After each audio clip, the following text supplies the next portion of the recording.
मोक्षमार्गस्य नेतारं भेत्तारं कर्मभूभृतां ज्ञातारं विश्वतत्त्वानां वन्दे तद्गुणलब्धये।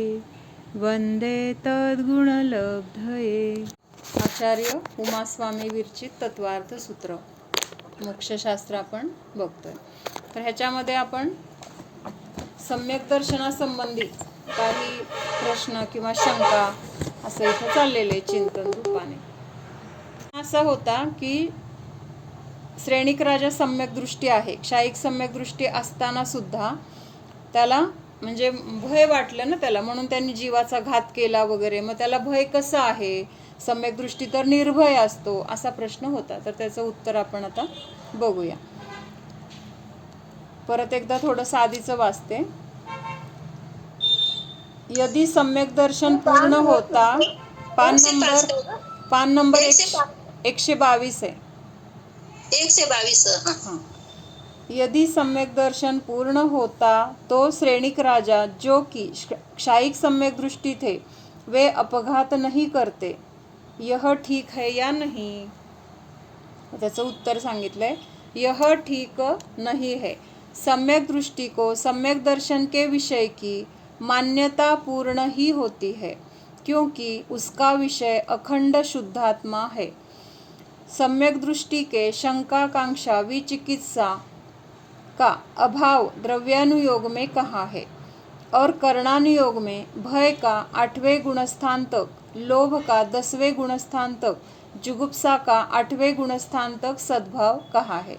इसमें विरोध नहीं है, क्योंकि श्रद्धानुपूर्वक के तीव्र शंकादि का सम्यक दृष्टि के अभाव हुआ है, अथवा मुख्यतया सम्यक दृष्टि शंकादि नहीं करता, इस अपेक्षा से सम्यक दृष्टि के शंकादि का अभाव कहा है. किंतु सूक्ष्म शक्ति की अपेक्षा से भयादि का उदय 8वें आदि गुणस्थान तक होता है, इसलिए कर्णानुयोग में वहाँ तक सद्भाव कहा है.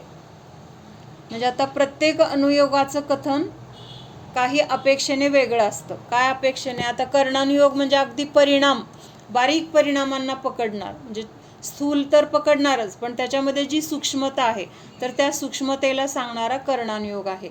चरणानुयोग काय सांगतो की बाहेरून काय दिसतंय आचरण ते सांगतो.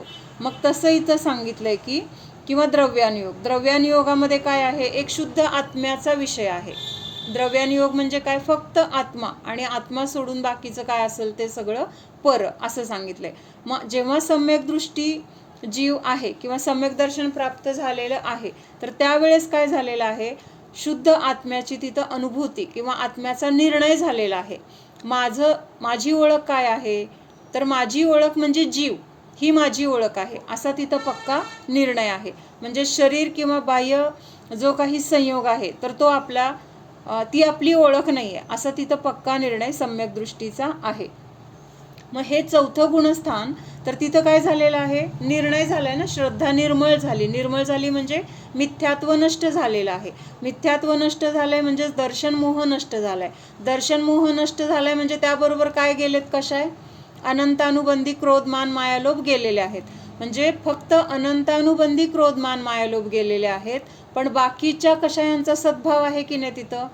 अप्रत्याख्यान, प्रत्याख्यान आणि संज्वलन हे क्रोधमान मायालोभ तिथं आहेत.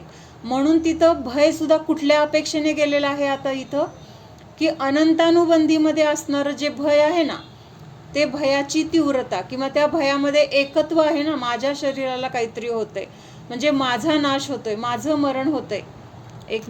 तर तिथं अनंतानुबंधी असताना अनंतानुबंधी क्रोध मान मायालोभ आहेत, म्हणजे दर्शन मोहनीयाचा अजून सद्भाव आहे, सम्यक दर्शनाची प्राप्ती झालेली नाही.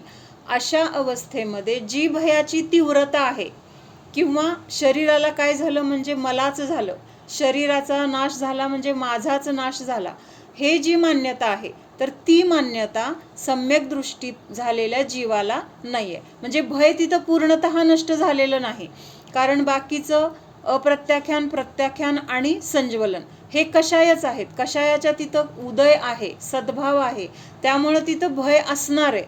भयाचा पूर्ण नाश झालेला नाही.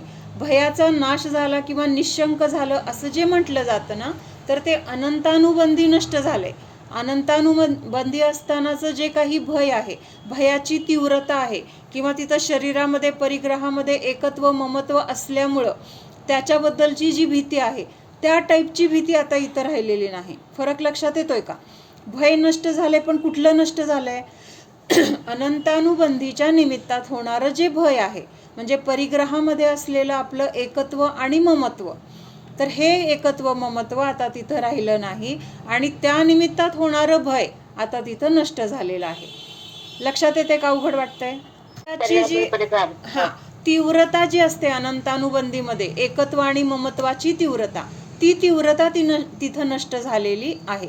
पण बाकीच्या कषायांच्या सद्भावामध्ये तिथं भय असणार आहे, पण ते भय असताना तिथं माझं मरण होतंय किंवा मला रोग झालाय, माझं कसं होणार, ही चिंता नसणार आहे. म्हणजे थोडंफार तिथं काळजी किंवा परिग्रहाबद्दलचा मोह, म्हणजे चारित्र मोह जो आहे, अप्रत्याख्यान प्रत्याख्यान वगैरे, तर तो मोह तिथं असणार आहे. पण तिथं तो मोह कसा असणार आहे की संसाराला कारणीभूत असा तिथं बंध, अनंत संसाराला कारणीभूत असं तिथं बंध नाही. तसंच तिथं अनंत संसाराला कारण असणारं भय पण आता इथं राहिलेलं नाही. एवढंच अपेक्षा लक्षात ठेवा. म्हणजे थोडक्यात समजून घ्यायचं म्हटलं तर काय आहे, जी अनंतानुबंधीमध्ये तीव्रता आहे, तर ती तीव्रता आता इथं राहिलेली नाही. त्या अपेक्षेने तिथं भय नष्ट झालं असं म्हटलं जातं. चौथ्या गुणस्थानामध्ये निशंक आहे जीव असं म्हटलं जातं, किंवा निर्भय आहे, तिथं 7 प्रकारचं भय नष्ट झालंय असं म्हटलं जातं. तर ते कुठल्या अपेक्षेने? अनंतानुबंधी नष्ट झालेलं आहे, त्या अपेक्षेने तिथं भय नाही असं म्हटलंय. पण कर्णानियोगाच्या अपेक्षेने जेव्हा आपण बघतो, तर तेव्हा तिथं जोपर्यंत हा सद्भाव आहे ना, अप्रत्याख्यानावरण, प्रत्याख्यानावरण आणि संज्वलन, ह्या कषायांचा सद्भाव आहे, तोपर्यंत काही अपेक्षेने त्या गुणस्थानामध्ये ह्या भयाचा सद्भाव सांगितलेला आहे. मग पूर्णपणे भय कधी नष्ट झालेला आहे किंवा पूर्णपणे भय कधी नष्ट होणार आहे? तर 8वं गुणस्थान, म्हणजे 8वं गुणस्थान संपलं की तिथं भयाचा पूर्ण नाश होणार आहे.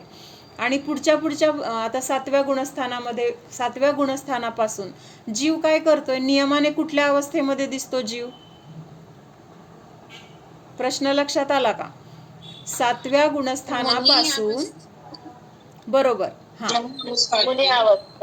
म्हणजे बाहेरून 7व्या गुणस्थानापासून ते मुनी दिसणार, तर ध्यानामध्ये दिसणार, ध्यान अवस्थेमध्ये दिसणार. म्हणजे तिथं त्यांची बाकीची बाहेरची चर्या सुद्धा त्यावेळेस नसणार आहे. कुठली चर्या?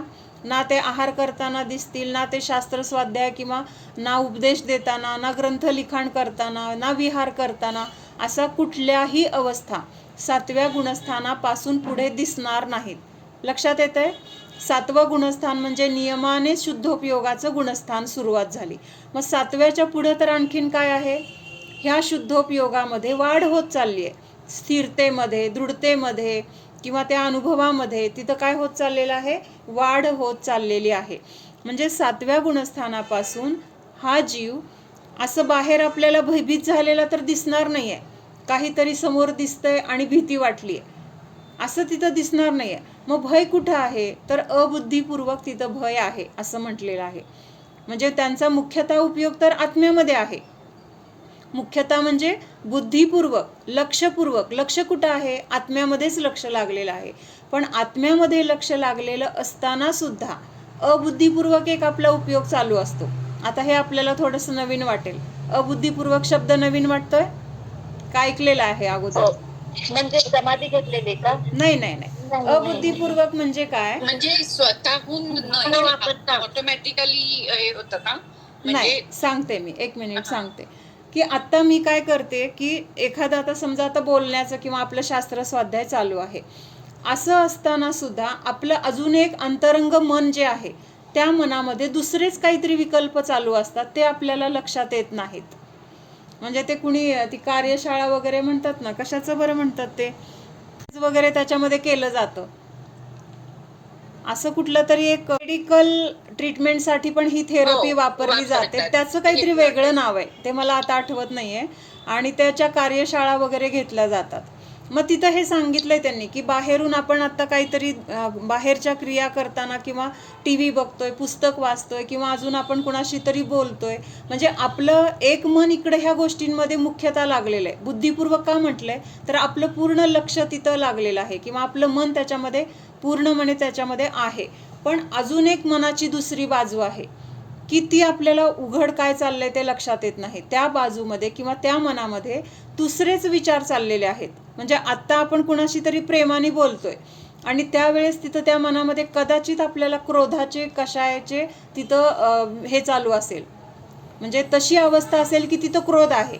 किंवा इथं बाहेर आपण भांडताना वगैरे दिसतोय आणि तिथं त्या अंतरंग मनामध्ये कदाचित आपल्याला तिथं शांत अवस्था असेल किंवा तिथं कुठलाही क्रोध नसेल. म्हणजे अशा ह्या अवस्थेला अबुद्धिपूर्वक म्हटलेलं आहे. म्हणजे तिथं आपण मनापासून किंवा तिथं लक्ष घालून काही करत नाही आहे, कुठला विचार करत नाही आहे किंवा काही ठरवत नाही आहे किंवा कशाबद्दल आपण काय कुणाशी सांगायचं आहे, बोलायचं आहे असे विकल्प करत नाही आहे. म्हणजे ठरवून तिथं काही होत नाही आहे. आता बाहेरून आपलं जे काही चाललं आहे ते आपण विचार करून किंवा मला असं करायचं आहे, हे करायचं आहे असं संकल्पपूर्वक, बुद्धिपूर्वक आपण करतोय.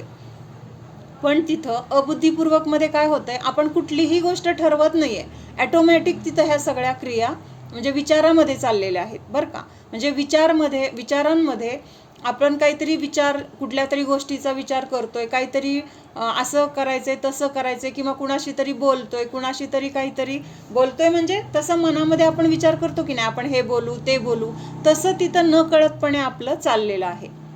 थोडक्यात लक्षात आलं भूमिका तरी? म्हणजे आता आपला उपयोग आता कुठं आहे, बहिरंगामध्ये आता आपला जे काही उपयोग आहे संसारामध्ये किंवा आपल्या शरीरामध्ये, आपल्या मुलाबाळांमध्ये, परिग्रहाचं काही जे काही आपण विचार करून करतोय किंवा हे कसं करतोय, काय करतोय, ह्याच्यामध्ये आपण स्वतः तिथं लक्ष घातले, काय करायचंय, कसं करायचंय. मग ह्याला म्हटलंय बुद्धिपूर्वक, म्हणजे ठरवून किंवा तिथं आपलं उपयोग जोडून, तिथं आपलं लक्ष म्हणजे केंद्रित करून उपयोग आपण एकाग्र करतो की नाही, मन लावून आपण काम करतोय, तसं तिथं ह्या बाहेरच्या आत्ताच्या क्रिया दिसत आहेत. पण अबुद्धिपूर्वकमध्ये काय होणार आहे, आपण काय करतोय, काय करायचंय हे न ठरवता सुद्धा ॲटोमॅटिक काही विचारांचं तिथं काय आहे, विचारांची शृंखला चालू आहे किंवा विचार चालू आहेत. मग ह्याला काय म्हटलेलं आहे, अबुद्धिपूर्वक. मग आत्ता आपल्या मनामध्ये अबुद्धिपूर्वक काय चाललंय हे आपल्याला आत्ता माहीत नाही आहे, हे आपल्याला बिलकुल कळत नाही. पण तिथं अबुद्धिपूर्वक पण आपला उपयोग चालू आहे. आपल्या त्या मनामध्ये पण कसले तरी विचार चालू आहेत, कसले तरी कषाय चालू आहेत आणि त्या कषायांचा पण आपल्याला बंध होतोय. कळतंय का? म्हणजे बाहेर आपण जे करतोय, बोलतोय, त्याच्यातून रागद्वेष करतोय, त्याच्यातून तर बंद होतोयच, हा बुद्धिपूर्वक बंद झाला. पण अबुद्धिपूर्वक म्हणजे आपण काय करतोय किंवा कुठला विचार माझ्या मनामध्ये चालू आहे, हा विचार मला करायचा आहे किंवा नाही, असा कुठलाही विचार तिथं नसताना पण काही विचार, काही कषायांचा सद्भाव प्रत्येकाच्या मनामध्ये अबुद्धिपूर्वक चालू असतो आणि प्रत्येक समयाला चालू असतो. मग तिथं 7व्या गुणस्थानामध्ये आता उपयोग मुनींचा कुठं लागलाय, बुद्धिपूर्वक तर आत्म्यामध्ये लागलेला आहे. एक आत्म्याला जाणण्याची त्यांची काय आहे, म्हणजे तिथं रुची म्हणा किंवा त्याच्यामध्येच त्यांचं लक्ष, त्यांचा उपयोग, त्यांचा पुरुषार्थ तिथं लागलेला आहे. पण हा बुद्धिपूर्वक पुरुषार्थ आत्म्यामध्ये लागलेला असताना सुद्धा अबुद्धिपूर्वक हे बाकीचे जे कषाय आहेत ना, संज्वलन, आता त्यांच्यामध्ये कुठले कषाय आहेत, संज्वलन कषाय आहेत. मग ह्या 7व्या गुणस्थानामध्ये ह्या संज्वलन कषायांच्या सद्भावामध्ये तिथं काही अंशाने भीती आहे, काही अंशाने हे अबुद्धिपूर्वक जे काही विचार आहेत त्या कषाय आहेत, तर त्या कषायामध्ये हे सगळे भीती वगैरे ह्या सगळ्या संज्ञांचा तिथं सद्भाव आहे. आणि त्या अपेक्षेने काय म्हटलेलं आहे, तिथं भय आहे असं म्हटलेलं आहे. मग हे भय आता 7व्या नंतरची सगळी गुणस्थानं नियमाने कशाची आहेत, शुद्धोपयोगाची आहेत. 8व्यामध्ये पण आणखीन तिथं त्यांच्या शुद्धोपयोगामध्ये वाढ आहे, 9व्यामध्ये आणखीन जास्त वाढ आहे, 10व्यामध्ये आणखीन जास्त आहे. म्हणजे असं तिथं काय आहे, शुद्धोपयोगामध्येच तिथं वाढ वाढ वाढ किंवा दृढता, स्थिरता अशी वाढत गेलेली आहे. म्हणजे तिथं 6व्या गुणस्थानामध्ये जो उपयोग आहे ना, शुभामध्ये असलेला, तो उपयोग बुद्धिपूर्वक बिलकुल नाही आहे. पण अबुद्धिपूर्वक तिथं शुभाचा सुद्धा उपयोग कुठं आहे, ह्या अबुद्धिपूर्वक कषायांच्या द्वारे तिथं त्याचा सद्भाव म्हटला गेलेला आहे. आणि त्यामध्येच तिथं मग हे भय असेल किंवा बाकीचे जे नो कषाय आहेत ना त्यांचा पण तिथं सद्भाव असेल, तर हे ह्या अपेक्षेने असं सांगितलेलं आहे. क्लिअर झालं थोडं तरी, फार नाही तरी थोडंफार. हे किती कॉन्ट्रोवर्सी आहेत म्हणजे सद्भाव आहे, पण बुद्धिपूर्वक तिथं उपयोग म्हणजे मला काय करायचंय तर मला आत्म्यामध्येच राहायचंय हा बुद्धिपूर्वक तिथं विचार आहे. पण असं असताना किंवा त्या आत्म्यामध्ये रमलेलं असताना आपोआप तिथं काय आहे, अबुद्धिपूर्वक हा उपयोग पण चालू आहे. मग तिथं त्या उपयोगामध्ये किंवा अबुद्धिपूर्वक तिथं आपण कशाचा विचार करतोय, कशाचं भय आहे, म्हणजे कुठल्या गोष्टीचा आहे हे आपल्याला कळत नाही. पण हे अबुद्धिपूर्वक असतं हे लक्षात घ्यायचंय. आणि प्रत्येकाचं आहे, म्हणजे आता 8व्या गुणस्थानापर्यंत मुनींमध्ये पण भय सांगितलंय, ते ह्या अपेक्षेने सांगितलंय. न कळत भय आहे तिथं. म्हणजे बुद्धिपूर्वक म्हणजे बऱ्याच वेळा आम्ही तुझ्या समोर बसतोय हे सुद्धा अबुद्धीच झालं ना. नाही, आपण कळत नाही हे सुद्धा बुद्धिपूर्वकच आहे. आता एखादी गोष्ट सांगितली आणि ती माझ्या लक्षात आलं नाही, तर तिथं आपली बुद्धी लागली, आपला उपयोग लागलाय, म्हणून तर कळतंय ना की मला हे कळालं नाही किंवा मला हे छान कळालं. हे बुद्धिपूर्वकच आहे.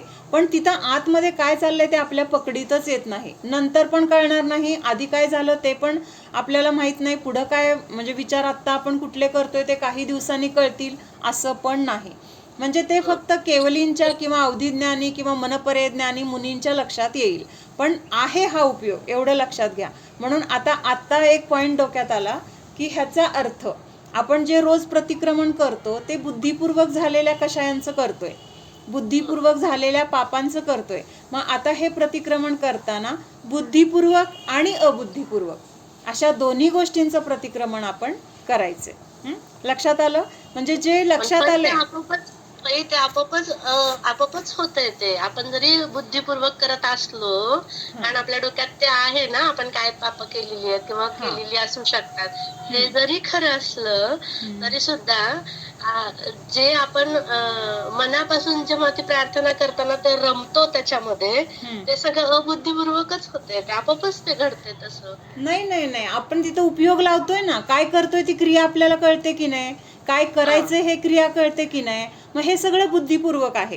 तुला जर तू काय करते हे कळत नाही असं म्हटलं तर ते म्हणजे ते सुद्धा आता एखाद्या असतात ना अपंग वगैरे, त्यांना ते काय करतायत, काहीतरी करत राहतायत, पण त्यांना त्याचं ज्ञान होत नाहीये, पण ते बुद्धिपूर्वक आहे. अबुद्धिपूर्वक देतोय आणि अचानक आपल्यात काहीतरी एक डोक्यात आलं दुसरंच, तर ते बुद्धिपूर्वक नाही. तो विचार आलेला आपल्याला कळतो की नाही. मला आता नमोकार मंत्र म्हणते आणि म्हणता म्हणता माझी कुकर गॅसवर आहे बंद करायचा विचार डोक्यात आला, मग हा आपला विचार लक्षात आला की नाही, कुकरचा विषय डोक्यात आलाय, हे लक्षात आलं की नाही आपल्याला. अबुद्धिपूर्वक मध्ये कुठले कशाय चाललेले आहेत, कशाचे चाललेले आहेत हे आपल्याला समजतच नाही.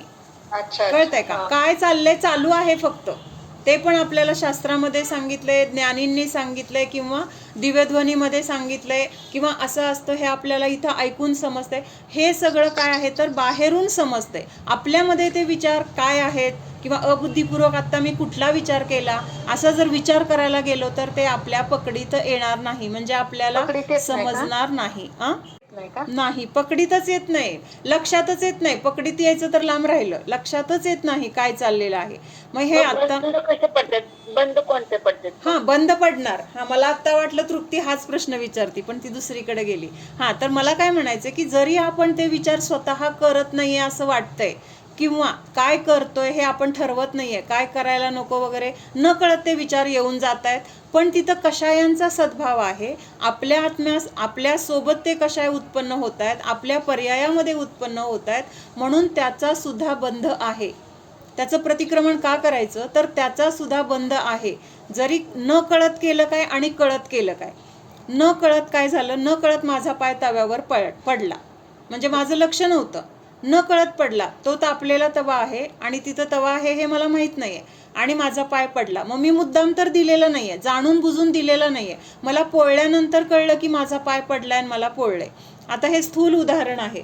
तसं न कळत आपल्यामध्ये ज्या कषायांची उत्पत्ती होते, न कळत त्याचं जे काही तिथं चिंतन चाललेलं असेल, रागद्वेष चाललेले असतील, तर त्याचा सुद्धा बंध आहेच. म्हणून त्याचं सुद्धा प्रतिक्रमण आपण केलं पाहिजे. म्हणजे अबुद्धिपूर्वक जे कशाय ते अबुद्धिपूर्वकच ना, मनात काही विचार सतत चालू असतात, ते अबुद्धिपूर्वक ना. आपल्याला जे कळतंय ना ते बुद्धिपूर्वक, जे कळतच नाही काय चाललंय ते कळतच नाही तर ते अबुद्धिपूर्वक आहे. तो विषय आपल्याला लक्षात येणारच नाही. फक्त आता मी प्रतिक्रमणच्या अपेक्षेने मला ते सांगू वाटलं. आणि भयाचा सद्भाव आहे. आता मुनी ध्यानाला बसलेत, त्यांचा उपयोग तर पूर्ण आतमध्ये लीन आहेत ते.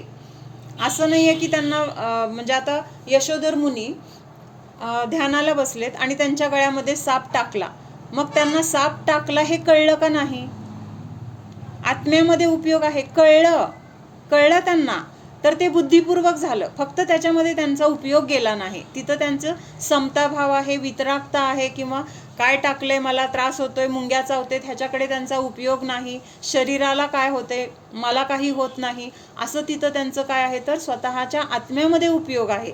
त्यामुळे तिथं साप टाकलाय, मुंग्या चावतेत, किंवा तिथं अजून काय रक्त यायला लागलंय, हे सगळं वेदना आहेत, हे सगळं त्यांना समजते, हे बुद्धिपूर्वक आहे. अबुद्धिपूर्वक म्हणजे काय की ते लक्षातच येत नाही.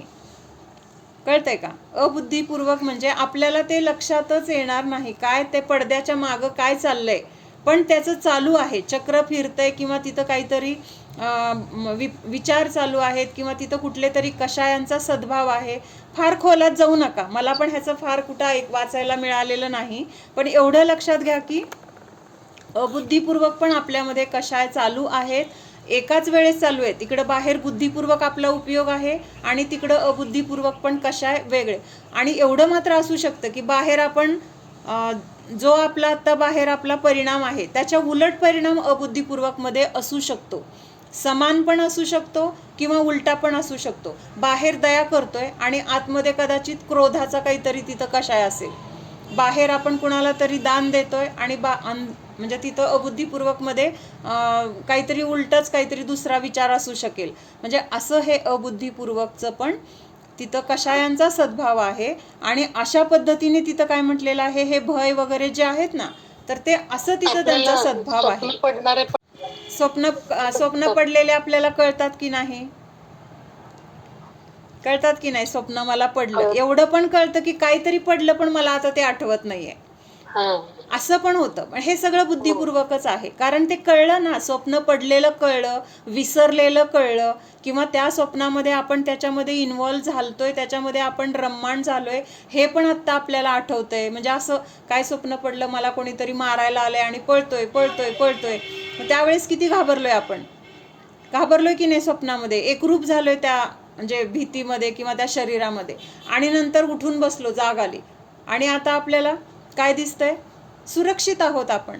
पण तिथं जे भय झालं ते आत्ता आपल्याला जाणवतंय की नाही, की मी खूप घाबरलेलो होतो, मला कोणीतरी मारायला आलं होतं, मी पळत होतो, हे आत्ता आपल्याला आठवतंय की नाही? भले तिथं ते आत्ता अवस्था नाहीये, बाहेर कोणी नाहीये मारायला आलेलं, किंवा आता आपण झोपलेल्या अवस्थेमध्ये दिसतोय, कॉटवर जाग आली आहे पण आपण झोपलेले किंवा उठून बसलोय, पण तिथं आता असं भीतीचं कारण नाहीये, पण तिथं आपण घाबरलो होतो, हे आत्ता आपल्याला आठवतंय. तर हे बुद्धिपूर्वक आहे. कळतंय का? अबुद्धिपूर्वक आपल्याला आठवणारच नाही. केवली गम्य आहे असंच. केवली गम्य किंवा अवधिज्ञानी मुनी किंवा मनपर्यय ज्ञानी मुनी, त्यांना हे गम्य होतील. त्यांनी जर तिथं मनपर्यय ज्ञान लावलं, अवधिज्ञान लावलं, तर हे विचार गम्य होतील त्यांना. पण बाकी आपल्या तर आत्ताच्या अवस्थेमध्ये तर हे बिलकुल आपल्याला समजणार नाही. पण हे आहे एवढं फक्त लक्षात ठेवायचं.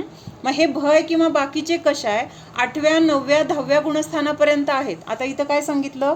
8व्या गुणस्थानापर्यंत भय सांगितलं, त्याच्यानंतर लोभ 10व्या गुणस्थानापर्यंत सांगितला. मग तिथं 10व्या गुणस्थानामध्ये मुनी आहेत तर ध्यानाला बसलेले आहेत, नियमाने तिथं शुद्धोपयोगाची अवस्था आहे. म्हणजे ध्यानाला बसलेले किंवा तिथं स्वतःच्या आत्म्यामध्ये रत, हीच अवस्था दिसणार आहे. मग अशा वेळेस त्यांना लोभ कशाचा असणार आहे? कशाचा लोभ असेल त्यांना? पैशाचा किंवा आहाराचा किंवा अजून शरीराबद्दलच्या? काहीच नाही आहे. तिथं एक उपयोग त्यांचा आत्म्यामध्ये लागलेला असताना पण 10व्या गुणस्थानामध्ये तिथं लोभाचा सद्भाव सांगितलाय. मग तिथं हे अबुद्धिपूर्वक मध्ये हे कशाय हे सगळे असणार आहेत. असं तिथं आपल्याला थोडंफार, बरं का, फार पण नाही, म्हणजे मला पण ह्याचं फार डिटेल माहीत नाही आहे, पण मला फार त्याची जिज्ञासा असायची की अबुद्धिपूर्वक म्हणजे काय, अबुद्धिपूर्वक कसं असतं ते. थोडंफार कुठंतरी वाचल्यामुळे एवढंसं आता जे काही सांगितलं तेवढं मला समजलेलं आहे. पुढं काय आहे, श्रद्धानपूर्वक के तीव्र शंकादि का सम्यक दृष्टि के अभाव हुआ है. हे वाचलंय का? मग तेने तिथं काय आहे, भयादिक 8व्या गुणस्थानापर्यंत आहे असं म्हटलेलं आहे. पण तसा निर्भय तो 4थ्या गुणस्थानामध्ये कसा झालेला आहे की शरीर आणि मी पूर्ण वेगळा आहे. शरीराला काय झालं, रोग झाला, शरीराचा नाश झाला, तरी मी शाश्वत आहे, माझा नाश होत नाही, मला रोग होत नाही, माझ्यामध्ये कुठली वेदना नाही, असं तिथं पक्क आहे. असं असताना पण काहीतरी झाल्यानंतर तिथं थोडीशी व्यवहारामध्ये सुद्धा भीती दिसून येणार आहे. म्हणजे अरे आता काय करायचं असं टेन्शन येणार आहे. आता ह्याचं उदाहरण म्हणजे आपण रामाचं पण एक उदाहरण घेतो की नाही. राम कसे आहेत, गृहस्थावस्थेमध्ये असताना क्षायिक सम्यक दृष्टी जीव आहे आणि सीतेचा तिथं काय झालेलं आहे, सीतेचं अपहरण झालंय. मग तिथं आता सीतेची काळजी आहे, भीती आहे, सीतेचं काय बरं वाईट झालं असेल का. म्हणजे हे तर माहीत आहे की सीतेचा जीव शाश्वत आहे, पण आता त्या सीतेच्या पर्यायामध्ये जे बायको म्हणून त्याच्यामध्ये जी मान्यता झालेली आहे त्याच्यामध्ये तिथं जो मोह आहे, तर त्या मोहामुळं तिचं काही बरं वाईट झालं नसेल ना, तिला काही त्रास होणार नाही ना, तिला काही म्हणजे तिच्यावर जे काही संकट आले त्याच्यामध्ये तिचा नाश होणार नाही ना, ही थोडी भीती तिथं असणार आहे. लक्षात येत आहे? म्हणजे तिथं तिचा नाश म्हणजे तिचा देहाचा नाश झाला तरी जीव शाश्वत आहे किंवा त्या जीवापासून सीतेचं शरीर वेगळं आहे, हे तर पक्क ज्ञान आहे. पण असं असताना पण आता सीतेचं अपहरण झालंय, जोपर्यंत अजून रावणाकडून तिला परत येत नाही तोपर्यंत तो रावण तिचं काही म्हणजे बरं वाईट तर करणार नाही ना. असं सगळं त्याला जी काही भीती वाटत असणार आहे, हे भय असणार आहे तिथं. कुठलं भय असणार आहे लक्षात आलं का? म्हणजे त्या पर्यायामध्ये चारित्रमोह गुंतलेला आहे. चारित्रमोह आहे ना अजून, अप्रत्याख्यानावरण, प्रत्याख्यानावरण, संज्वलन, हे कशाय आहेत. म्हणजे हे चारित्रमोह काय करतोय, त्या शरीराबद्दल कुठंतरी त्याच्यामध्ये म्हणजे राग आहे, त्याच्याबद्दल प्रेम आहे. काय आहे तर आत्ता पर्यायामध्ये संयोग आहे म्हणून हे कशाच्या निमित्तात, त्या पदार्थाची, त्या जीवाची तिथं काळजी किंवा त्याच्याबद्दलचं काय होत असेल चिंता, भय, हे सगळं दिसून येते. पण हे भय म्हणजे अनंतानुबंधीचं भय नाही. हे भय कुठलं आहे, अनंतानुबंधीचं तीव्र जे काही भय किंवा कषाय नष्ट झाल्यानंतर बाकीच्या कषायामध्ये तिथं जे काही भय वाटत असेल, चिंता वाटत असेल, काळजी वाटत असेल, तर हे बाकीच्या कषायांच्या सद्भावाचं ते असणार आहे. म्हणजे मुख्यतः जी सांगितली आहे. आता काय झालंय, राजा मेल्यानंतर बाकीचं सैन्य असलं तरी त्या सैन्यामध्ये ती शक्ती आहे का जी राजा असतानाची असणार आहे. तर त्यामुळं आता दर्शन मोहनीय तर गेलंय, त्यामुळं दर्शन मोहनीयाच्या निमित्तात असणारं जे भय आहे, अनंतानुबंधीच्या सद्भावामध्ये असणारं जे भय आहे, तर ते भय तर गेलंय. म्हणजे राजा रूपाने असलेलं भय गेलेलं आहे. पण आता सेना रूपाने असलेलं भय अजून काय आहे, शिल्लक आहे. म्हणून तिथं श्रेणिक राजा क्षायिक सम्यक दृष्टी असताना सुद्धा निर्भयच होता. जरी त्यांनी आत्मघात केलेला आहे तरी सुद्धा तिथं अनंतानुबंधीच्या सद्भावामध्ये असलेलं भय किंवा तिथं ती आकुलता, ते दुःख तिथं नाही असं सांगितलंय. सम्यक दृष्टि के निर्भयता कही है, इसका अर्थ यह है कि अनंतानुबंधी कषाय के साथ जिस प्रकार भय होता है उस प्रकार का भय सम्यक दृष्टि को नहीं होता. अर्थात अज्ञान दशा में जीव जो यह मान रहा था कि पर वस्तु से मुझे भय होता है, यह मान्यता सम्यक दृष्टि हो जाने पर दूर हो जाती है. म्हणजे मिथ्या दृष्टी अवस्थेमध्ये काय असतं की तो मला मारेल, तो माझं प्राण हरण करेल, तो मला काय करेल, काहीतरी माझं नुकसान करेल. म्हणजे इथं परावर किंवा परद्रव्यावर तिथं आपण दोषारोपण करण्याची मान्यता तिथं आहे. मिथ्यादृष्टी आहे म्हणजे काय आहे, त्यांनी माझं वाईट केलं, त्यांनी माझं नुकसान केलं, त्यांनी मला वाईट बोललं, त्यांनी माझ्यावर खोटे आरोप केले, असं आपण काय करतोय, दुसऱ्याला दोष देतोय किंवा आपल्या दुःखाचं कारण आपण दुसऱ्याला मानतोय. पण इथं सम्यक दृष्टी जीव कसा आहे की भय आहे त्याला, पण त्या जीवानी मला दुःख दिलं किंवा त्या जीवामुळं मला मरावं लागेल, हे भय नाही आहे तिथं. म्हणजे तिथं जरी मरणाचा प्रसंग आला आणि समोरचा एखादा जीव आपला घात करतोय असं असलं तरी सुद्धा तिथं तो निशंक आहे. काय, कुठल्या अपेक्षेने निशंक आहे? की तो जीव एकतर मला मारू शकत नाही. आत्ता ती पर्याय दिसते की तो त्यांनी माझ्यावर काहीतरी शस्त्र उगारले किंवा मारायला आलाय, तर हा माझ्या स्वतःच्या परिणामाचा किंवा माझ्याच कर्माचं हे फळ आहे. तो जीव मला मारत नाही, हे एक तिथं गोष्ट क्लिअर आहे. दुसरी गोष्ट, मी मरणारा नाही, हे पण तिथं क्लिअर आहे.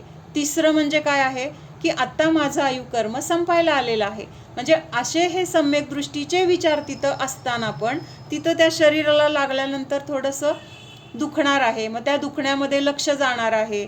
पण हे काय आहे, मग ह्या बाकीच्या कषायांचा सद्भाव असल्यामुळं तिथं भय किंवा तिथं आकुलता, दुःख दिसणार आहे, नाही असं नाही, पण ती तीव्रता नसणार आहे जी अनंतानुबंधी असतानाची असणार आहे.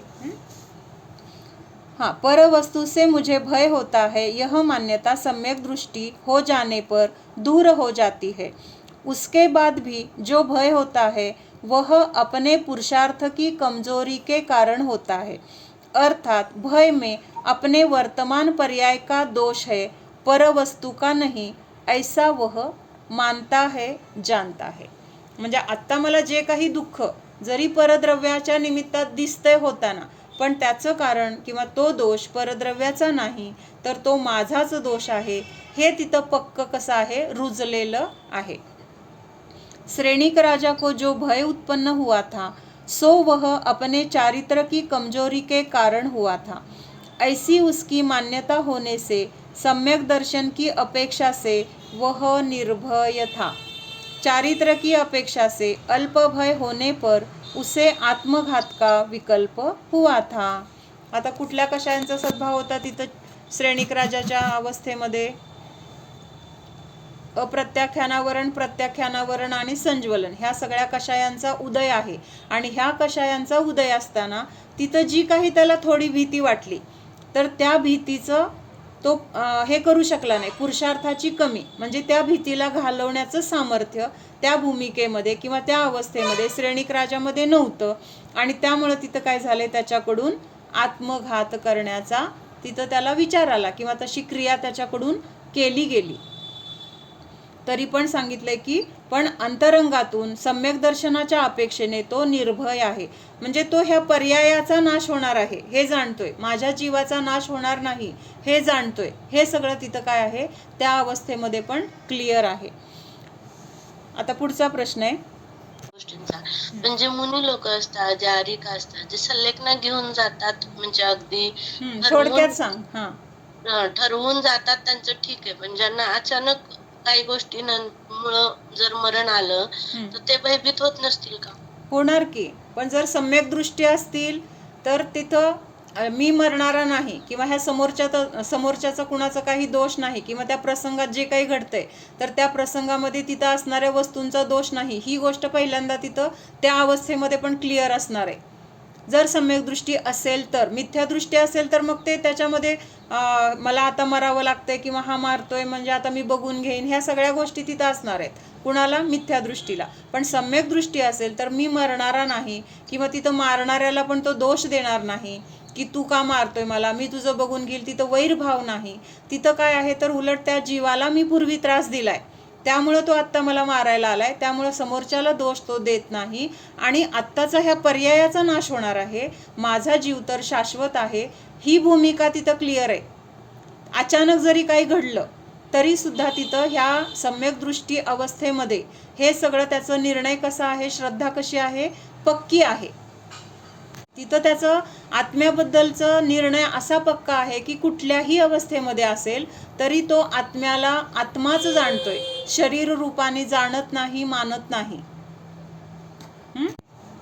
क्षायिक लब्धि की स्थिति रखने के लिए वीर्यांतराय कर्म के क्षय की आवश्यकता होगी, क्योंकि क्षायिक शक्ति के बिना कोई भी क्षायिक लब्धि नहीं रह सकती.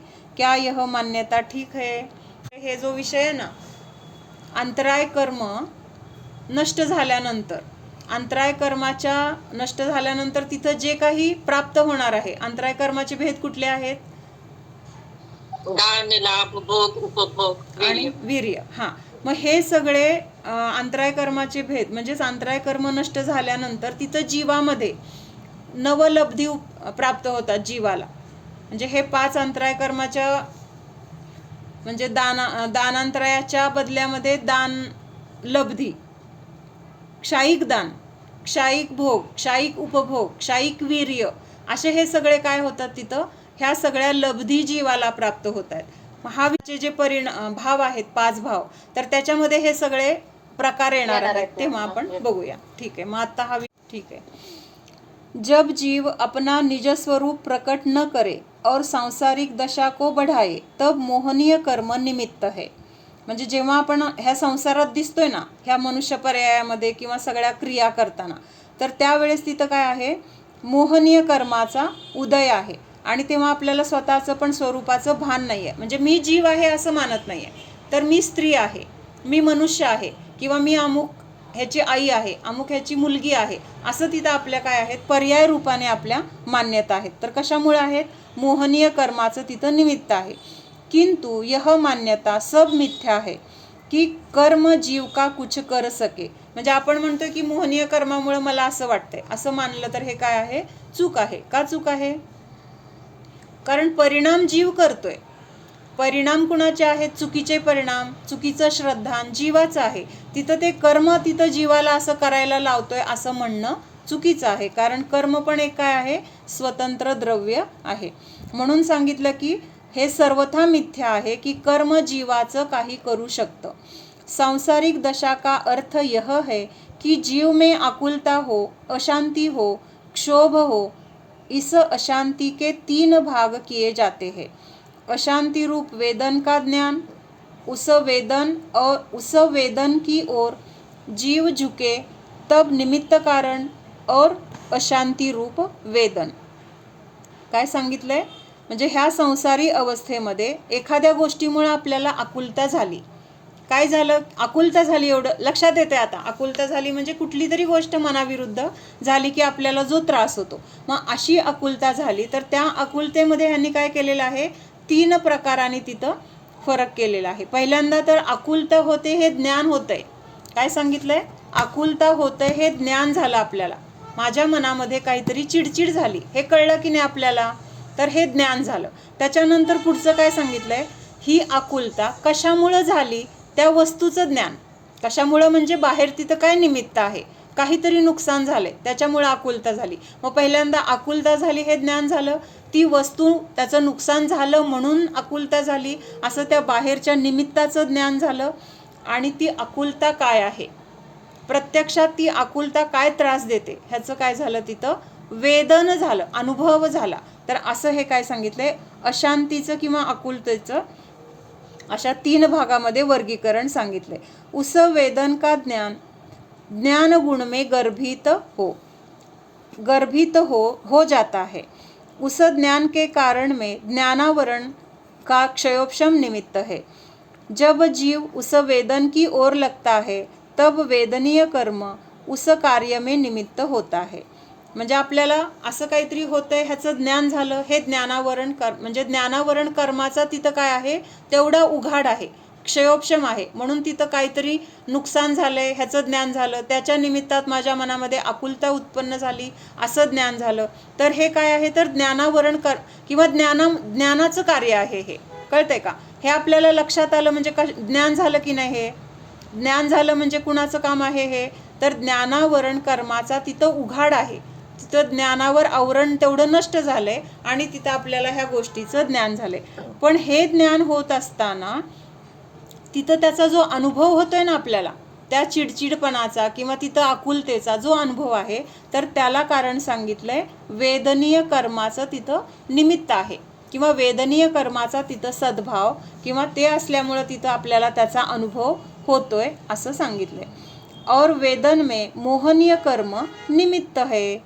म्हणजे 3 गोष्टींचं काय सांगितलं इथं, ती गोष्ट घडली, त्याचं ज्ञान झालं, तर हे ज्ञानाचं किंवा ज्ञानावरण कर्माचा तिथं उघाड सांगितला.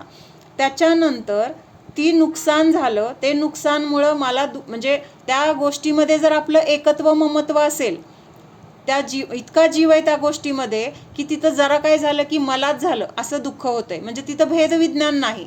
भेदविज्ञान नाही म्हणून तिथं दुःख होतंय. मिथ्यात्व भावना आहे. म्हणजे हे काय झालं, तिथं मोहनीयाचं काम झालं. म्हणजे एका वेळेस 3 कर्म कसे काम करतायत हे सांगितले आणि त्याचा अनुभव आपण घेतोय. तर हे काय झालं, वेदनीय कर्माचं काम आहे. अशांती मोह आत्मज्ञान परांग मुक्ता तथा विषयासक्ति यह सब मोह के कार्य है. कारण के नाश से कार्य भी नष्ट हो जाता है. इसलिए विषयासक्ति को घटाने से पूर्व ही आत्मज्ञान उत्पन्न करने का उपदेश भगवान ने दिया है. म्हणजे आता कारण काय आहे, तर आपली परद्रव्यामध्ये एकत्व बुद्धी, ही एकत्व बुद्धी आहे म्हणजेच मिथ्यात्व आहे. आणि मग ह्या मिथ्यात्वामुळे काय होतंय, तिथं बाहेरच्या परिग्रहामध्ये आसक्ती आहे, 5 इंद्रियांच्या भोगामध्ये आसक्ती आहे. मग ही आसक्ती जर आपल्याला नष्ट करायची असेल तर अगोदर आपल्याला आत्मज्ञान करायला सांगितलंय. आत्मज्ञान म्हणजे काय, 7 तत्वांमध्ये जे जीवतत्व आहे तर त्या जीवतत्वाचं स्वरूप काय आहे तर ते स्वरूप समजून घ्यायला सांगितलंय. मोह के कार्य को 2 प्रकार से विभक्त कर सकते हैं, दृष्टि की विमुक्ता और चारित्र की विमुक्ता. म्हणजे थोडक्यात काय आहे, दर्शन मोहनीय आणि चारित्र मोहनीय. दर्शन मोहनीय म्हणजे काय, श्रद्धा गुणाची विपरीतता, आणि चारित्र मोहनीय म्हणजे कषायांचं तिथं सद्भाव. दोनों में विमुक्ता सामान्य है. वे दोनों सामान्यतया मोह के नाम से पहचानी जाती है. इसलिए उन दोनों को अभेद रूप से एक कर्म बतलाकर उसके 2 उपविभाग दर्शन मोह और चारित्र मोह कहे है. कळलं ना, हे आता झालेलं आपल्याला लक्षात येते ना हे वाचताना सगळ्यांच्या? का अवघड वाटतंय, लक्षात येते का? येते. हा, म्हणजे फार खोलात शिरत नाहीये मी, हे झालेलं आपलं दर्शन मोह चारित्र मोह वगैरे. हाँ, इसलिए उन दोनों को अभेद रूप से एक कर्म बतलाकर उसके 2 उपविभाग दर्शन मोह और चारित्र मोह कहे है. दर्शन मोह अपरिमित मोह है. आता त्याचं स्वरूप सांगताना काय सांगितलंय, अपरिमित म्हणजे काय, त्याला प्रमाणच नाहीये. अपरिमित म्हणजे लक्षात येते ना, किती मोजायचं त्याला मापच नाहीये, अमाप आहे, त्याला अपरिमित म्हटलंय. मग दर्शन मोहनीय कसं आहे, अपरिमित म्हणजेच अनंत संसाराला कारण. आणि चारित्र मोहनीय कसं आहे तर परिमित आहे. परिमित म्हणजे दर्शन मोहनीयासारखं तिथं अपरिमितता नाही. मिथ्या दर्शन संसार की जड़ है. सम्यक दर्शन के प्रकट होते ही मिथ्या दर्शन का अभाव हो जाता है. मिथ्या दर्शन में दर्शन मोह निमित्त है. दर्शन मोह का अभाव होने पर उसी समय चारित्र मोह का एक उपविभाग जो कि अनंतानुबंधी क्रोध मान माया लोभ है उसका एक ही साथ अभाव हो जाता है. और तत्पश्चात क्रमशः वीतरागता के बढ़ने पर चारित्र मोह का क्रमशः अभाव हो जाता है. हे बघितलंय आपण, दर्शन मोह एका क्षणात नष्ट होतो पण चारित्र मोह नष्ट व्हायला वेळ लागतोय. पहिल्यांदा काय गेले, अनंतानुबंधी दर्शन मोहन यासोबत गेले. मग थोड्या दिवसांनी काय झालं, अप्रत्याख्यानावरण म्हणजे क्रोधमान मायालोभ गेलं. त्याच्यानंतर प्रत्याख्यानावरण क्रोधमान मायालोभ गेलं आणि सगळ्यात शेवटी संज्वलन म्हणजे हे क्रमाने काय होणार आहे, नष्ट होतं, हे आपण बघितले.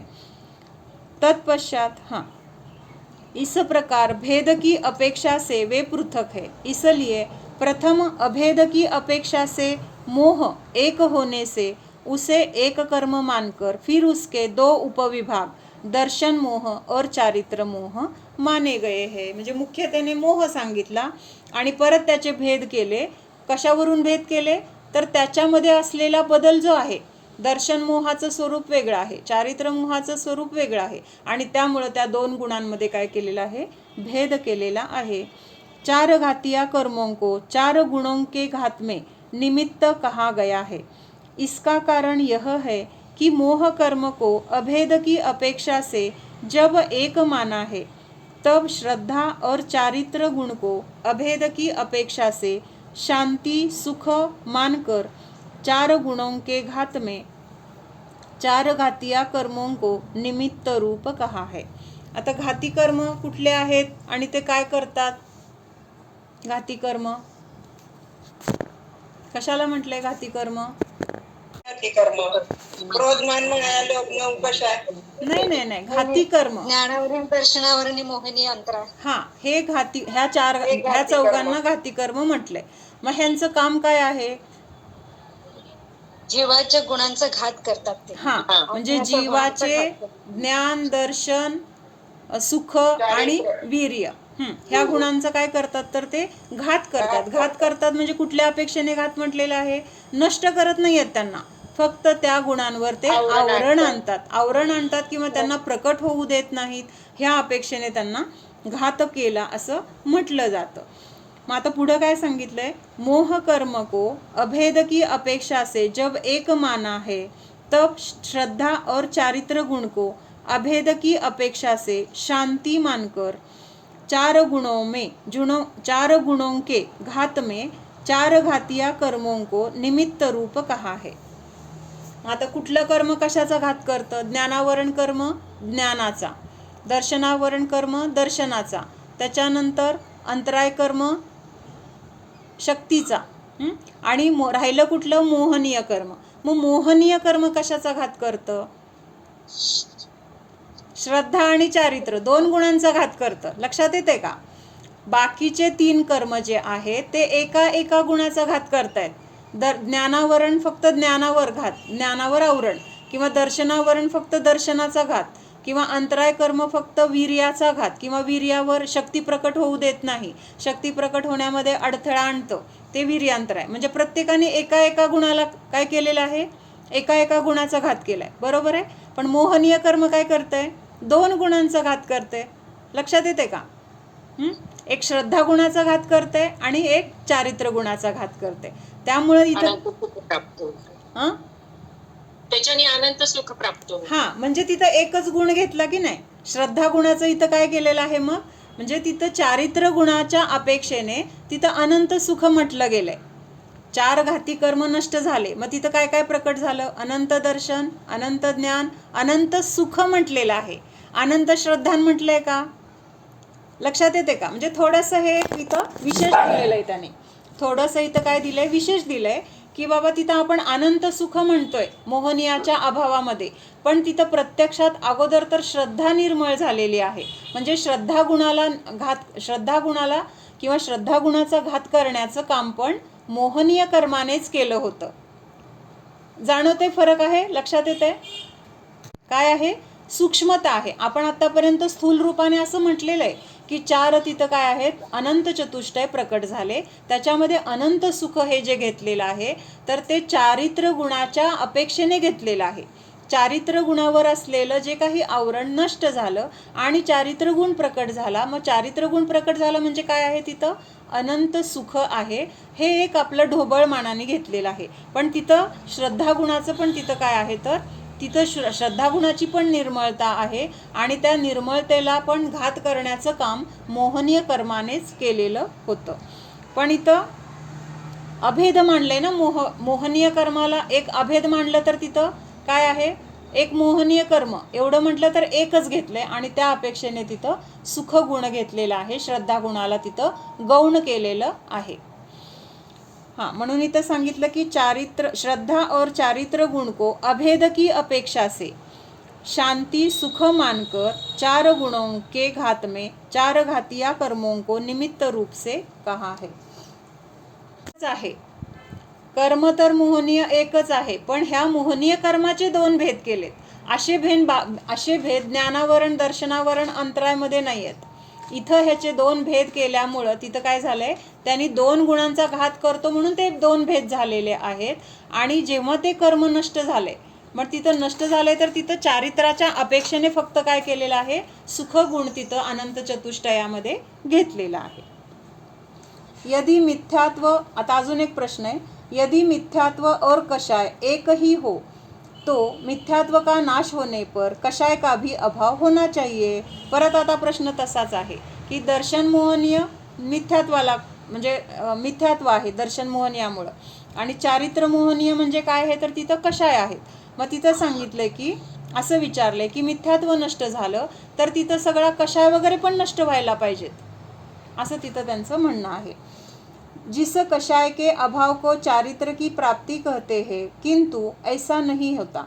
सम्यक्त्व के प्राप्त होने पर भी चौथे गुणस्थान में चारित्र प्राप्त नहीं होता, इसलिए चौथे गुणस्थान को अव्रत कहा जाता है. अणुव्रत के होने पर पांचवा गुणस्थान होता है. पूर्ण व्रत के होने पर, व्रती संज्ञा होने पर भी यथाख्यात चारित्र प्राप्त नहीं होता. इस प्रकार विचार करने से मालूम होगा कि सम्यक्त्व के क्षायिक रूप पूर्ण होने पर भी चारित्र की प्राप्ति में अथवा पूर्णता में विलंब होता है. इसलिए सम्यक्त्व और चारित्र अथवा मिथ्यात्व और कषाय में एकता तथा कार्य कारणता कैसे ठीक हो सकती है. प्रश्न. मोहनीय कर्माचे दोन भेद, दर्शन मोहनीय आणि चारित्र मोहनीय. दर्शन मोहनीय काय करतंय तर तिथं आपल्या श्रद्धा गुणाला विपरीत करतंय किंवा तिथं मान्यतेमध्ये विपरीतता निर्माण करतंय. चारित्र गुण काय करतोय तर तिथं चारित्र गुण म्हणजे चारित्र मोहनीय काय करतंय तर जीवाचा जो वितराग स्वभाव आहे किंवा सुख हा जीवाचा जो गुण आहे तर तिथं आपण मुख्यत्वेने वितरागता म्हणतो. कारण वितरागत्यामध्येच तिथं काय आहे तर कषायांचा अभाव आहे. वितरागता म्हणजे काय, जिथं कषायांचा अभाव आहे. मग चारित्र मोहनीय कर्म काय करतंय, ह्या वितरागतेचा घात करतंय. कशाच्या द्वारे, कषायांच्या द्वारे. तिथं कषायांचा सद्भाव आहे. चारित्र मोहनीय म्हणजे काय, कषायांचा सद्भाव. मग हे 16 प्रकारचे कषाय आपण बघतो ना, अनंतानुबंधी वगैरे, तर हे काय आहे तर चारित्र मोहनीयाचा तिथं सद्भाव आहे. आणि तिथं चारित्र मोहनीयामुळे रागद्वेष आहेत. मग तिथं दर्शन मोहनीय नष्ट झालं तर कषाय नष्ट व्हायला पाहिजेत असं तिथं एका शंकाकाराचं म्हणणं आहे. मग तिथं सांगितलं की आता त्याचं उत्तर, प्रश्न कळला का सगळ्यांना, त्याचं उत्तर बघूया. मिथ्यात्व के न रहने से जो कषाय रहती है वह मिथ्यात्व के साथ रहने वाली और तीव्र अनंतानुबंधी कषाय के समान नहीं होती. म्हणजे मिथ्यात्व नष्ट झाल्यानंतर तिथं अनंतानुबंधी नष्ट झालेलं आहे. पण बाकीचे जे कषाय राहिलेले आहेत अप्रत्याख्याना वर्णादी, तर ते कषाय कसे आहेत तर अनंतानुबंधी सारखे नाही आहेत ते, असं सांगतायत. त्यांच्यामध्ये ती तीव्रता नाही आहे. काल आपण बघितलं नवीन दोर आणि जळलेला दोर. किंतु अति मंद होती है, इसलिए वह कषाय चाहे जैसा बंध करे तथापि वह बंध दीर्घ संसार का कारणभूत नहीं होता. इससे ज्ञान चेतना भी सम्यक दर्शन होते ही प्रारंभ हो जाती है, जो कि बंध के नाश का कारण है. ज्ञान चेतना म्हणजे काय, तिथं ज्ञान आहे. आता स्व काय आहे आणि पर काय आहे, त्यामुळं ते ज्ञान स्वतःमध्येच लागलेलं आहे किंवा स्वतःला जाणण्यामध्येच, तिथं पुरुषार्थ करण्यामध्येच तिथं ती ज्ञान चेतना लागलेली आहे. ज्ञान चेतना म्हणजे काय, ज्ञानच. तिथं वेगवेगळे शब्द वापरले जात आहेत. ज्ञान चेतना म्हणतील किंवा ज्ञानाचा उपयोग म्हणतील, असं सगळं वेगवेगळे शब्द असले तरी पण त्याचा अर्थ काय घ्यायचा, ज्ञान असाच आहे. स्वभावाला जाणणे पण होतं. स्वभावाला जाणणे म्हणजे जाणतंय कोण, ज्ञानच जाणतंय, म्हणजे ह्या अपेक्षेने तिथं ठीक आहे. मग काय सांगितलंय की ती ज्ञान चेतना किंवा ज्ञानाचा उपयोग कुठं लागलेला आहे, आता स्वतःमध्येच लागलेला आहे. इससे ज्ञान चेतना भी सम्यक दर्शन के होते ही प्रारंभ हो जाती है, जो की बंध के नाश का कारण है. इसलिए मग सम्यक दर्शनासोबत असलेलं जे ज्ञान आहे तर त्या ज्ञानाला सम्यक ज्ञान म्हटलंय. मग हे सम्यक ज्ञान पण कशाला उपयोगी आहे तर आपल्या संसाराचा नाश करण्यासाठीच उपयोगी आहे. त्याच्यामुळं बंध होणार नाही. इसलिए जब प्रथम मिथ्यात्व होता है तब जो चेतना होती है वह कर्म चेतना और कर्म फल चेतना होती है, जो की पूर्ण बंध का कारण है. आता काय सांगितलंय, मग जेव्हा सम्यक्त्व नाही किंवा सम्यक्त्व नसताना पण हे ज्ञान होतं की नाही, ज्ञान होतं म्हणजे ही ज्ञान चेतना होती. आता इथं ज्ञान चेतना हा शब्द वापरूया आपण. मग ह्या ज्ञान चेतनेचे परत 3 प्रकार केले. कुठल्या अवस्थेमध्ये, जेव्हा मिथ्यात्व आहे त्या अवस्थेमध्ये. मग तिथं कुठले कुठले सांगितले त्याचे चेतनेचे 3 प्रकार, कर्मचेतना, कर्मफल चेतना आणि तिसरी आहे ज्ञानचेतना. ज्ञानचेतना. मग मिथ्यात्व अवस्थेमध्ये काय आहे, कर्मचेतना आणि कर्मफल चेतना. तिथं ज्ञानचेतना नाहीये. ज्ञानचेतना म्हणजे कुठलं? सम्यक ज्ञानवाली ज्ञानचेतना, त्याला म्हटलंय ज्ञानचेतना. मग मिथ्यात्व अवस्थेमध्ये ह्या दोन चेतना आहेत. मग ह्या कर्मचेतना आणि कर्मफल चेतना कशाला म्हटलंय? कोण सांगतंय? फल चेतनेमध्ये काय आहे? जे काही कर्माचे उदय येत आहेत तिथं तो जीव प्रतिकार करूच शकत नाही, तेवढी शक्ती नाही आहे त्याच्यामध्ये. त्यामुळे ते फक्त भोगणे भोगणे भोगणे रूपानेच तिथं काय आहे? चालू आहे. जे काही कर्माचे उदय असतात त्या उदयामध्ये प्रतिकार न करता त्या कर्मांना भोगणे. काय करायचे? जे काही कर्माचे उदय, कोणी मारतंय, नाविलाज आहे, मार खावा लागतोय. कोणी आपल्याला बांधून ठेवलंय, प्रतिकार करू शकत नाहीये, तेवढी शक्ती नाहीये प्रतिकार करण्याची, तर तिथं बांधून घेतलं जातंय. आता हे आपल्याला स्थूल उदाहरण आहे. पण ही चेतना मुख्यतेने कुठं सांगितली आहे? एकेंद्रियादी जीवांमध्ये. एकेंद्रिय पंचेंद्रियापर्यंत आहे, पण मुख्यतः तिथं जास्त काय आहे? एकेंद्रिय, 2 इंद्रिय, 3 इंद्रिय, 4 इंद्रिय, किंवा मन नाही असे पण मनवाले पण दोन्ही पण असतील. आता म्हटलं ना मी, आता बांधून ठेवलंय आणि मारतायत तिथं, मग आता तिथं प्रतिकार करू शकत नाही ना. म्हणजे प्रतिकार करायचा पण आहे, तो त्रास सहन पण होत नाही, मनामध्ये असे विचार पण चाललेत, बघून घेईन मी सुटल्यावर. पण आता आपण काय करू शकतोय का प्रतिकार? किंवा एखादा अधिकारी आहे आणि अधिकारी आपल्याला आपली चूक नसताना खूप बोलतोय, शिव्या देतोय, किंवा आपल्यावर नाही केलेल्या पण चुकांचा आरोप करतोय, पण तिथं आपण गप्प बसलोय. आपल्याला बोलता येत नाहीये का? आपण तिथं बोलू शकतोय, आपल्याला बोलायला येतोय, आपली चूक पण नाही आहे हे आपण प्रूव्ह पण करू शकतोय. पण तो अधिकारी आहे ना, त्याला जर आपण काय सांगायला गेलो, बोलायला गेलो, तर आपला जॉब जाईल. म्हणून आपण काय करतोय? तिथं गप्प बसून ऐकून घेतोय. मग ही काय झाली? कर्मफल चेतना. म्हणजे कर्माच्या उदयाला प्रतिकार न करता नाविलाज म्हणून भोगावं लागणं, किंवा तिथं आपल्या तेवढी शक्ती नसल्यामुळं भोगावं लागणं, तर ही कर्मफल चेतना. मग ही मुख्यतेने एकेंद्रियापासून पंचेंद्रियापर्यंत आहे, पण तिर्यंच किंवा असंज्ञी पंचेंद्रिय, संज्ञी पंचेंद्रिय ह्यांच्यामध्ये ती मुख्यतेने जास्त आहे. काय म्हटलंय? ज्ञान चेतनाचं उदाहरण कसं? सांगते मी, नंतर सांगते. आपण अगोदर एक एक समजून घेऊया. पहिल्यांदा कर्मफल चेतना लक्षात आली. कर्माचं फळ न प्रतिकार करता भोगणं, हे सगळं काय आहे? नारकी जीव पण प्रतिकार करतायत, तिथं हे म्हणता येणार नाही कर्मफल चेतना. म्हणजे काय काय जीवांना आहे कर्मफल चेतना पण आहे, आणि तिथं काही जीव प्रतिकार पण करतायत, पळून जाण्याचा प्रयत्न करतायत, किंवा कोण मारायला आलं तर त्याला मारायला जात आहेत. म्हणजे हे तिथं दोन्ही प्रकारांनी चालू आहे. पण म्हणजे जिथं प्रतिकार करू शकत नाहीत, काही नारकी जीवांना काय केलंय?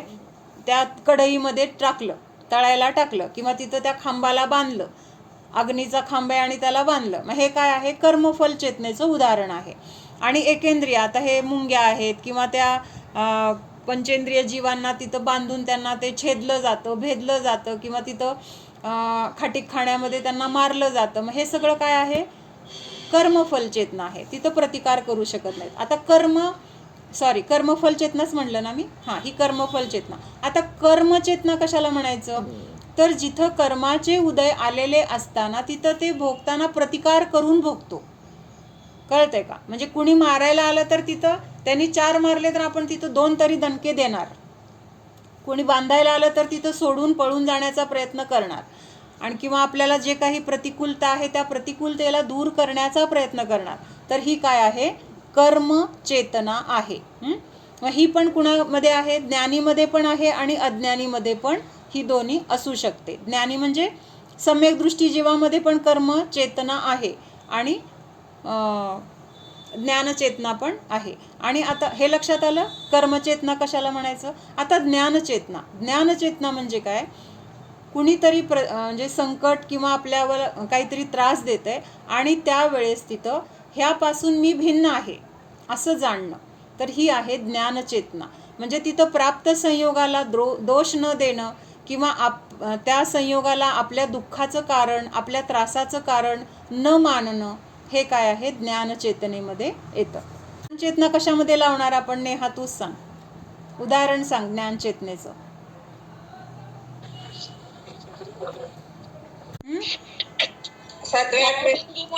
भावलिंगी मुनी. बरोबर, भावलिंगी मुनी.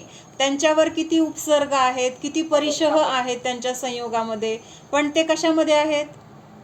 ज्ञानचेतनेमध्ये आहेत. ह्या सगळ्यापासून मी भिन्न आहे.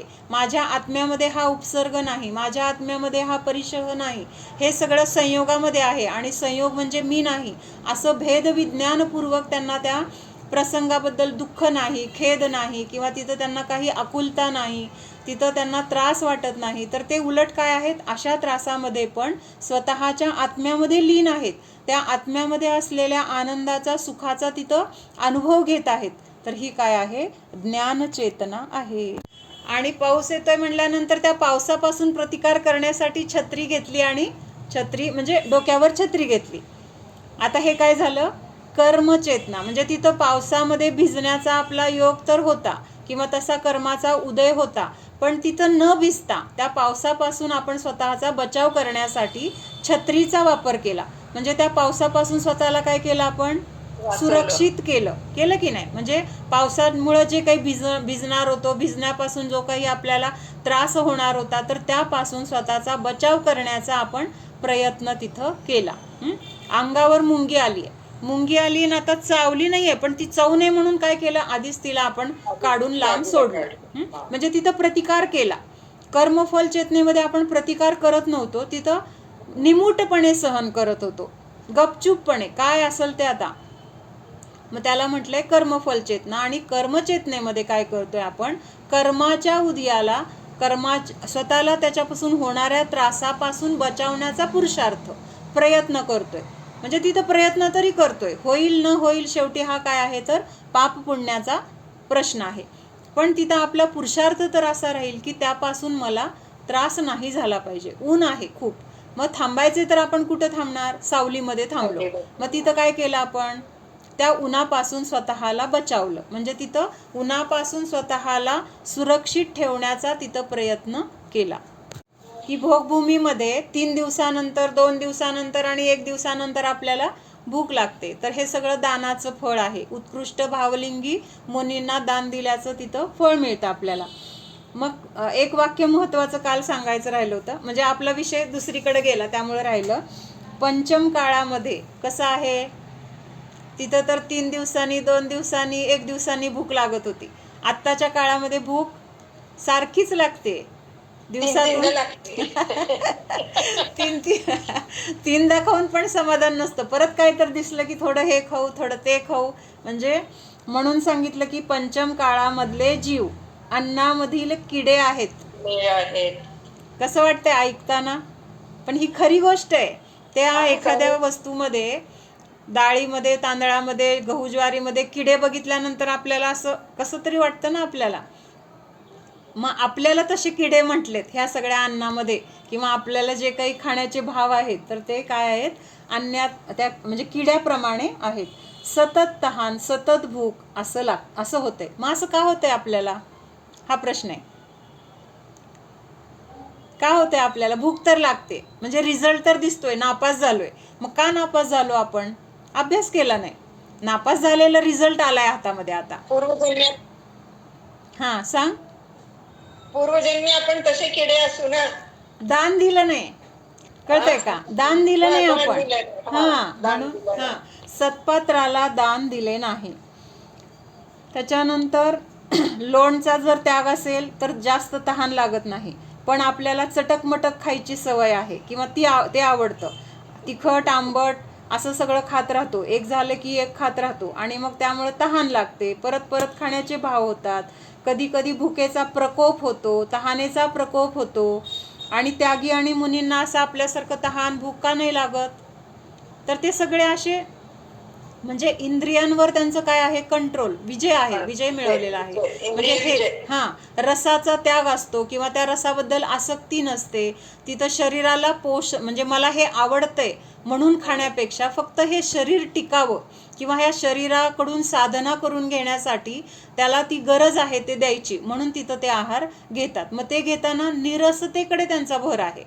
कशाकडे भर आहे? निरसता, म्हणजे रसन जास्त नसलेलं किंवा गरिष्ठ नसलेलं असं भोजन जास्त मुनींना सांगितलेलं आहे. कारण गरिष्ठ भोजन घेतलं तर काय होणार आहे? झोप येणार आहे, आळस येणार आहे.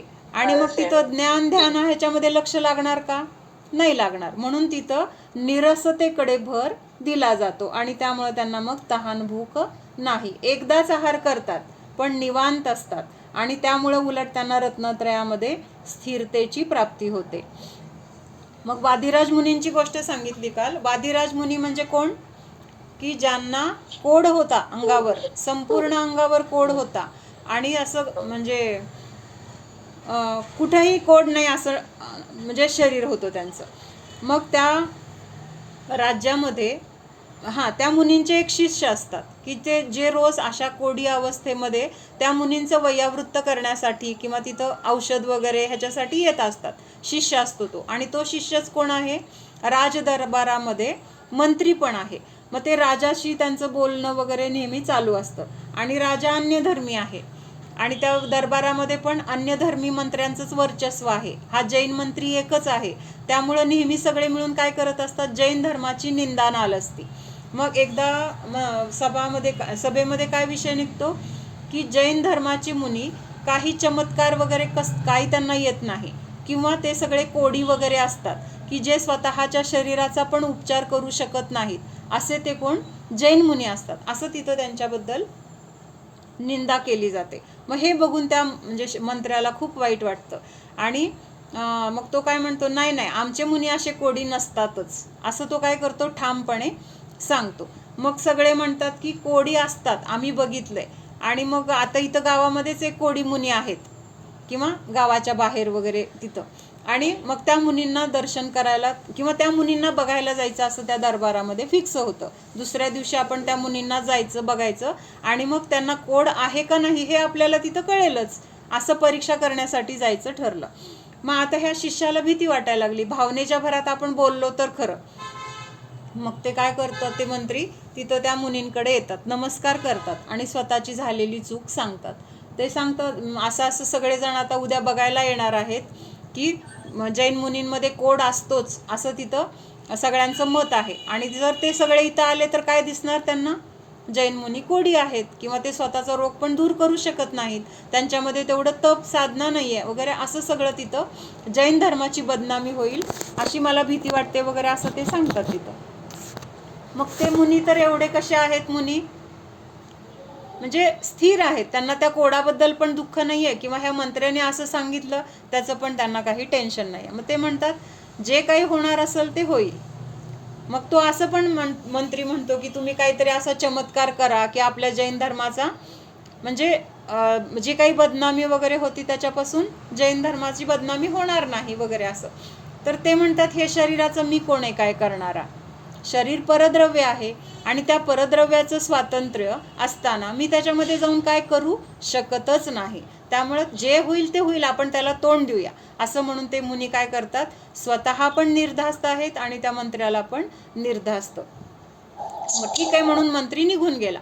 आता हे मुनी ध्यानस्थ आहेत आणि ध्यानामध्ये कसं असतं? आता आपल्या आजूबाजूला जे काही झाले ना त्या विचाराचा आपल्यावर प्रभाव असतो.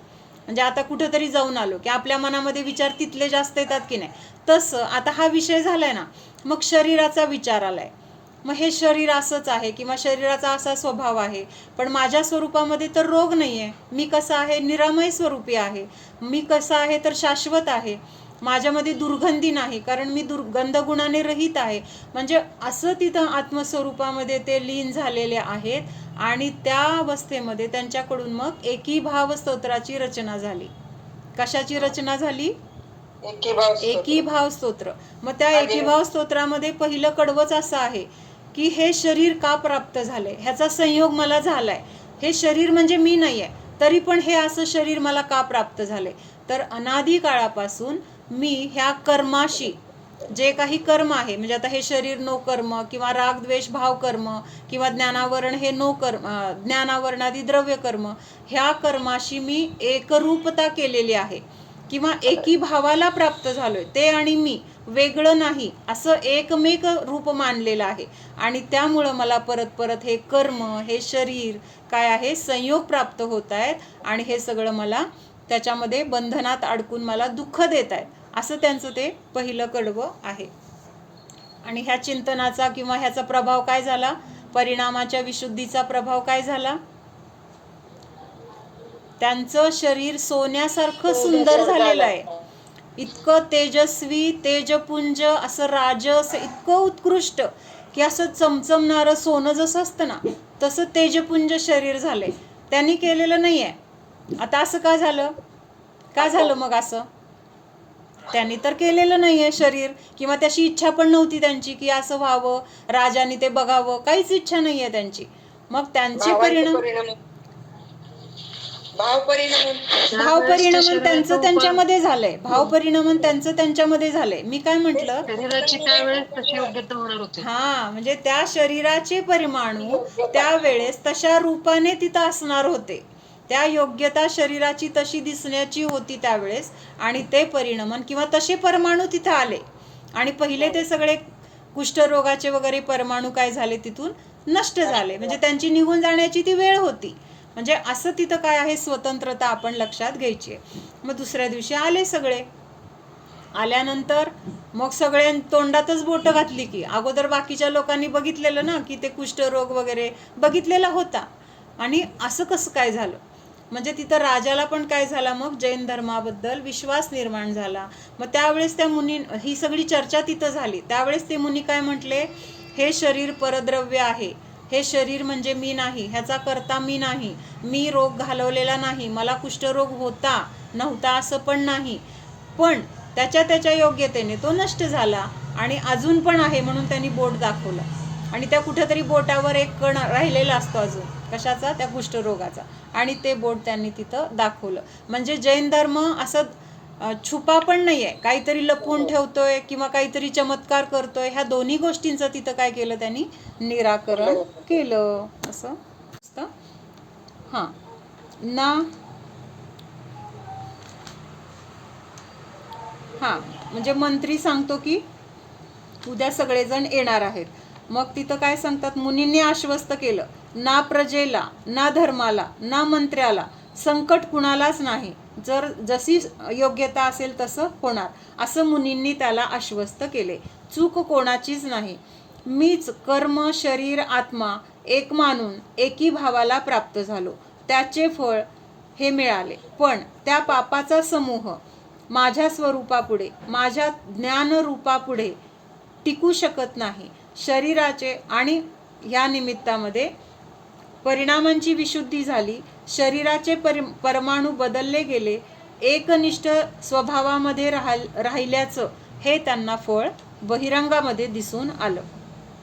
मग पुढं सांगितलंय, भगवान तुमच्या संयोगामध्ये, भगवंतांच्या सानिध्यामध्ये पृथ्वी रत्नमयी होते. तर ह्या शरीरामध्ये हा भगवान आत्मा, चैतन्य स्वरूपी आत्मा विराजमान असताना हा रोग ह्या शरीरामध्ये राहूच कशा शकेल. कळलं का? म्हणजे आता भगवान समोसरणामध्ये आहेत, तर तिथली सगळी पृथ्वी कशाची आहे, दगड, माती, वाळू काय आहे का तिथं, सगळे रत्न आहेत, सगळं सोनं, त्या सोन्याला हिरे, माणिक, मोती असं सगळं रत्नांनी ती पृथ्वी झालेली आहे. म्हणजे भगवंतांचं अस्तित्व तिथं आहे, तर पृथ्वी सुद्धा काय होते, रत्नमयी होते. आणि ह्या शरीरामध्ये मी पण एक भगवानच आहे ना, मग त्या भगवानाचं अस्तित्व असताना, त्या भगवंतांच्या अस्तित्वाला जाणलेलं असताना तिथं हा शरीरामध्ये असलेला रोग किंवा शरीर, रोगरूपी शरीर राहीलच कसं, असं तिथं त्यांनी चिंतन केलं होतं. त्यामुळे पृथ्वी सगळी निष्कंटक होते, रत्नमयी होते. मग शरीरामध्ये चैतन्यरूपी भगवान आत्मा असताना त्याला जाणले तर हा रोग राहीलच कसा. कोण येणार असेल तर आपण अंगणापासून घरापर्यंत स्वच्छता करतो, सजावट करतो, पण हे